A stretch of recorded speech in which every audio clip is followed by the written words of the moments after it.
Hey guys, I'm so sorry. I know we had kind of a last minute change. There's so much chaos going on between your other classes and just kind of getting situated. And this is the first time this has ever happened to me where I'm not able to make a first class. However, it's almost, I mean, I guess if we could say it's the best one that it could have happened to. So therapeutic communication, I did post, I actually took the video that I posted last time. It was 15 minutes. And so I did kind of mention on there, you will notice some things that may not make sense. Like, oh, we've mentioned this before. We've talked about it before. Obviously we have not because we have not been in class together. So please just, obviously ignore that part. It does have some good information about kind of the difference between, you and I having a conversation and then actual, what is the actual point of having therapeutic communication. I think we throw that word around a lot and it's not always understood. There is a purpose for it. And I talk about it in the video. It's only 15 minutes. So this is video 1 when there is video 2. So video 1, I want to explain. I do apologize. It is what it is. Luckily, we have technology. We can do this. And luckily, it is therapeutic communication because I purposely picked, I kind of did a little bit of like switching around. I picked this one specifically for week 1 because I'm trying to pick things that you're going to really see in clinical, such as therapeutic communication, schizophrenia, depression, suicidal ideation. Like I'm really trying to cover those bases so that you can get it from me and then also see it and be able to hopefully kind of absorb it, deal with it, understand it a little bit better, whether I'm your instructor or Pooja or Ranjit, or I think there's one more. So sorry, I think it's Ranjit's wife, who's wonderful. So that you can kind of build a picture, because I am again all about connection. So that is what this video is for. Is to tell you that I apologize. In short, my uncle has I'll just tell you because this will probably come up. So my uncle has Alzheimer's.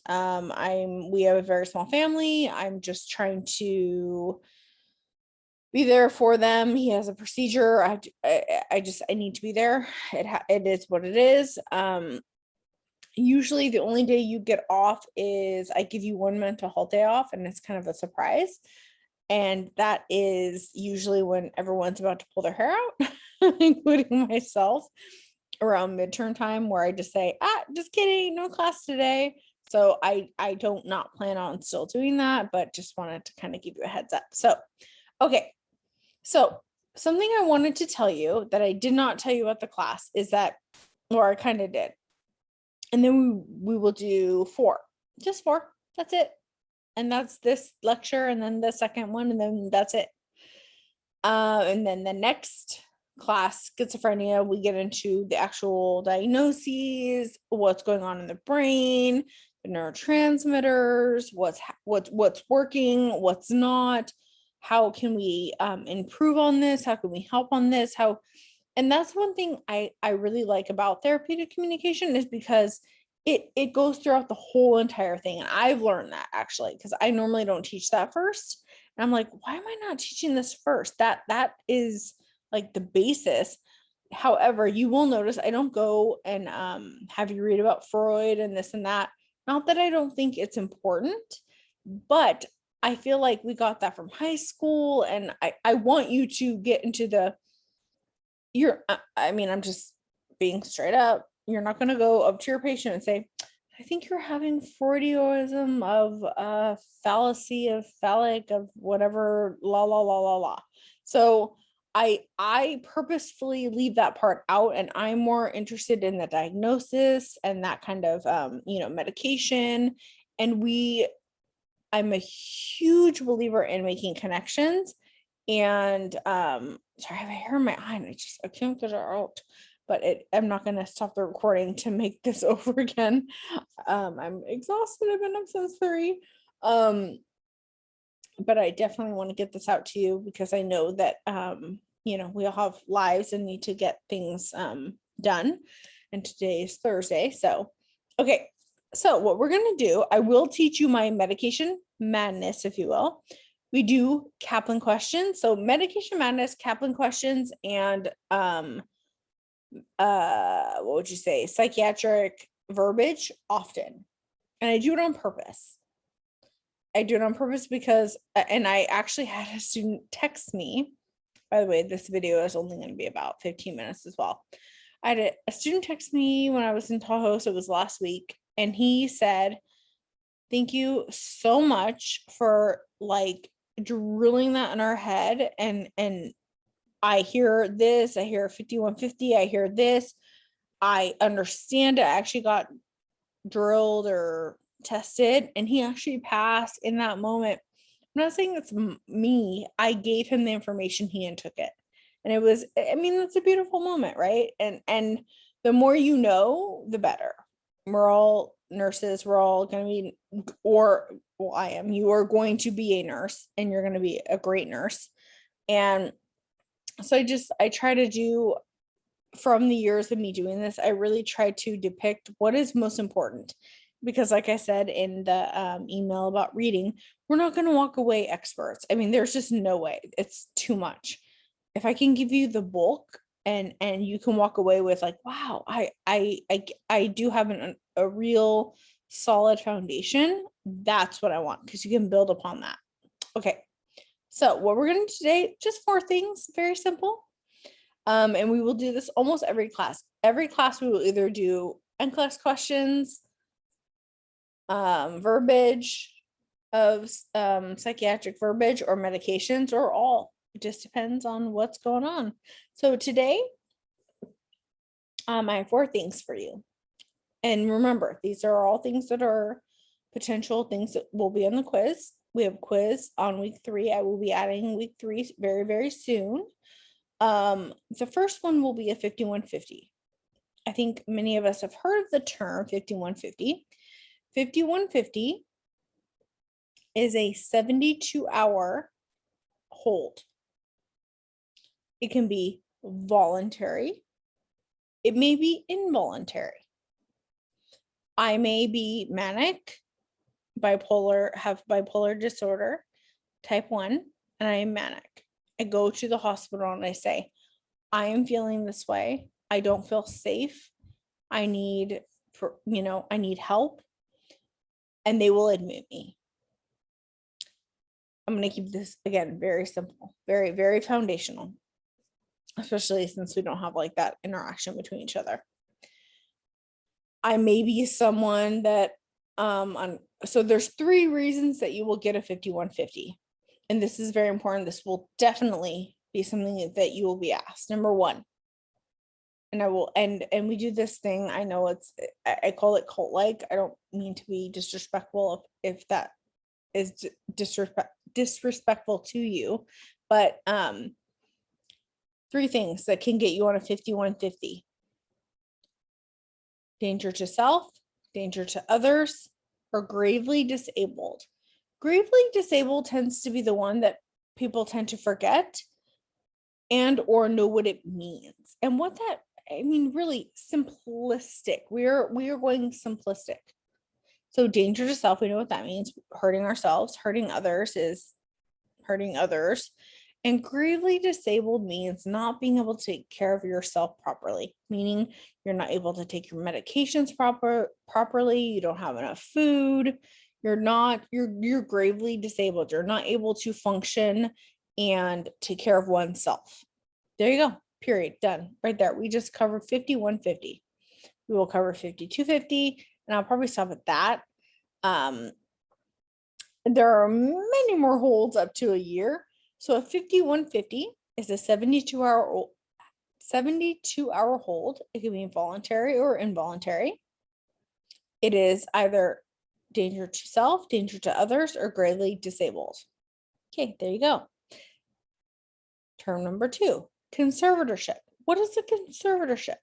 So we do have patients often, usually that are suffering, and it could be from all sorts of different ailments of mental health disorder, or even our patients that have brain damage or elderly patients where they're not able to make sound decisions. And we don't want people to make that are unable to make sound decisions to make decisions where they could potentially help harm themselves financially or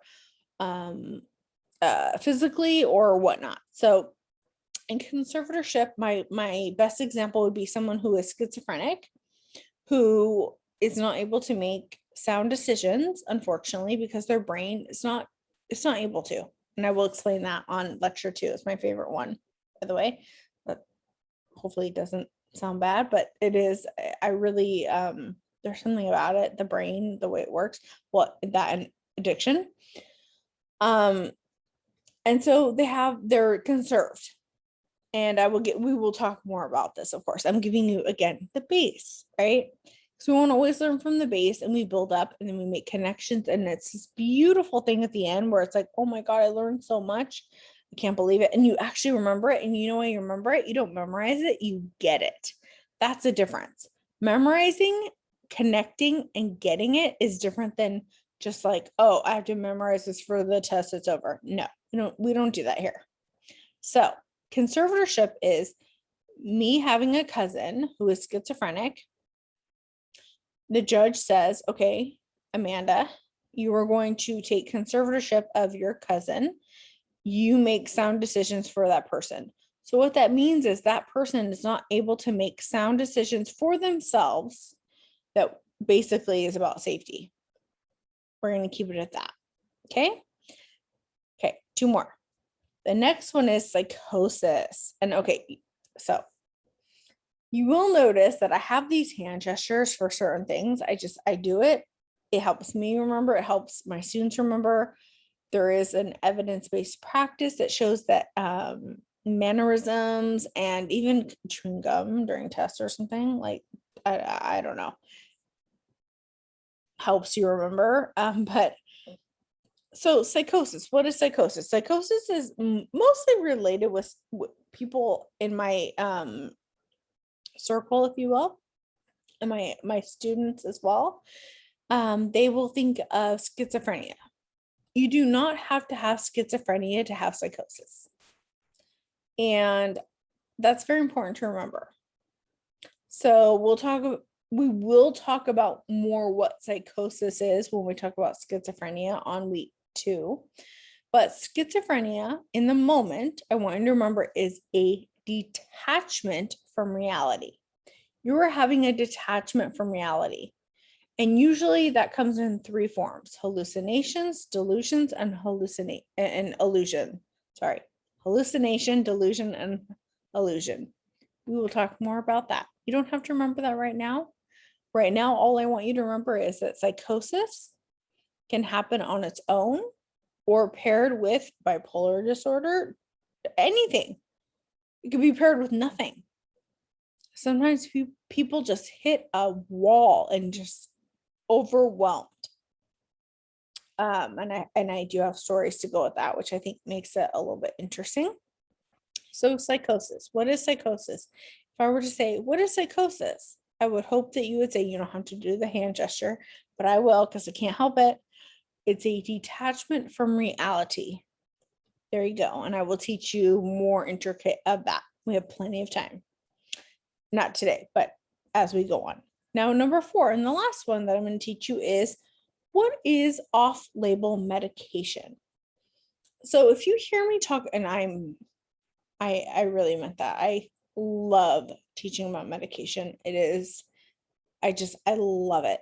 So in psychiatric medication, many medications, I don't want to say most, I don't say all, I don't, I have to be very careful how I word it because I don't want to confuse anybody. But many of the medications that are used in psychiatric medication regimen are used off-label. Many of my students, when I ask them, what do you think off-label is? Some know, some do just know off the top of their head. I do get a lot of answers of, oh, it's off-label. It means that it's over the counter. And that is not the case. So off-label use in the simplistic form is a medication used for a purpose that it was not intended for, period.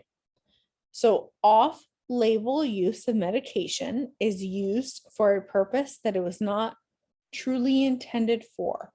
Perfect example, Benadryl. Benadryl it's an antihistamine. So I'm going to do this. Here we go.